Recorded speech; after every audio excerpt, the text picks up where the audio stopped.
लोगों ने युद्ध जीते, रक्त दिया, कई लोग कत्ल हुए, पर दुनिया में कुछ ऐसे भी युद्ध जीते गए जिसमें एक बूंद खून न बहा और विजय श्री पूरी मिली।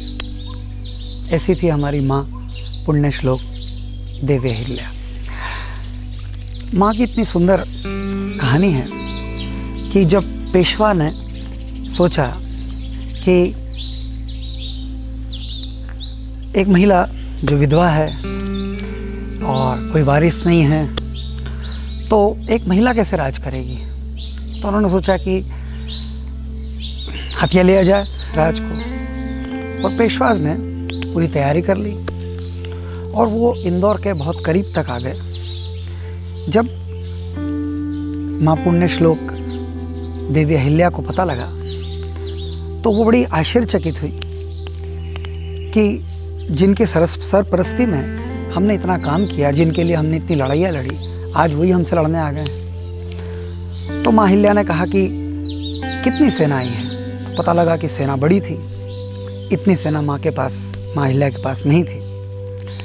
तो उन्होंने कहा कि अगर मेरे पास सेना कम है तो मुझे क्यों निराश होना चाहिए, क्योंकि जितने सैनिक हैं उतनी उनकी पत्नियां भी तो हैं, तो क्यों ना स्त्री शक्ति भी इस बार लड़ाई में शामिल हो।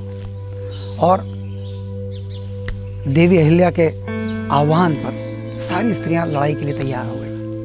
वो स्त्रियां जिनके हाथ में बेलन थे, जिनके हाथ में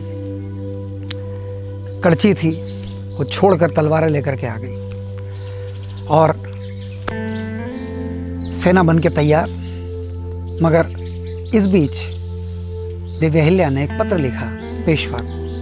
ये पत्र बड़ा कीमती है। इस पत्र ने, इस युक्ति ने उनको बगैर एक बूंद खून बहाए विजय श्री हासिल करा दी। तो देवी अहिल्या ने पत्र लिखा कि मेरे भाई पेशवा, तुमने एक शतरानी को ललकारा है और ये सर कट जाएगा पर झुकेगा नहीं। तो मैं युद्ध के लिए तैयार हूँ, मैं आ रही हूँ मेरे सेना के साथ। मगर मेरे भाई, इस बात को याद रखना, मेरी सेना मर्दानियों की सेना है और सबसे आगे मैं हूँ। और हमने हमारे झंडे की जगह चोली टांग रखी है। अगर हम महिलाओं से लड़कर हार गए तो आत्महत्या के अलावा तुम्हारे पास कोई रास्ता नहीं। और अगर तुम जीत गए तो किसे जा कर के अपना मुंह दिखाओगे कि मैं महिलाओं से युद्ध जीत के आया। मेरे भाई, तुम बहुत समझदार हो। अगर ये बात तुम्हारे समझ में आती हो कि दोनों ही तरफ से तुम्हारी हार है, तो एक जीत मैं तुम्हें देती हूँ। मैं राखी भेज रही हूँ, तुम नेक भेज देना।